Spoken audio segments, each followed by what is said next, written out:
31st night Goa పోదాం రా. Pub party dance అని పిచ్చగా ఎంజాయ్ చేద్దాం. మన బడ్జెట్ కి గోవా ఎందుకన్నా ఆర్కే బీచ్ గాని బాపట్ల బీచ్ కి వెళ్తాం. ఈసారి కూడా పోయినసారి లాగా రూమ్ లో కూర్చొని పెరుగన్నం తింటాం కాదన్నా, ఈసారి బాగా ఎంజాయ్ చేద్దాం. చూసారా, December 31st నైట్ వచ్చిందంటే చాలు మన తెలుగులో ప్రతి ఒక్కడు ఒక్కొక్కడు ఒక క్రిస్టోఫర్ నోలన్ అయిపోతాడు. స్కెచెస్ అలా ఉంటాయి మరి. మనం కూడా బయటకు వెళ్దామా అన్న, అందరూ బాగా ఎంజాయ్ చేస్తున్నారు. అరే బయట చలి ఎంత ఉందో తెలుసా, 14 డిగ్రీలు ఉన్నాయి రా. మరి గడ్డ కట్టిపోతున్నాయి చెయ్యిలు. గోవా అన్నావు, ఇన్స్టా స్టోరీస్ లో చూడట్లేదు, అందరు గోవాలో ఉన్నారు. మనం వెళ్తే ప్లేసే ఉండదు అక్కడ. అందుకే నేను అందరికన్నా డిఫరెంట్ గా ఆలోచించా, రూమ్ లోని ఉందామని. చూసారా, డిఫరెంట్ ఆలోచన అంట.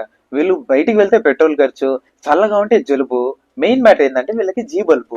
అందుకే ఇలా సెల్ఫ్ డిసిప్లిన్ అని కవర్ చేసుకుంటారు అనమాట. 2, 1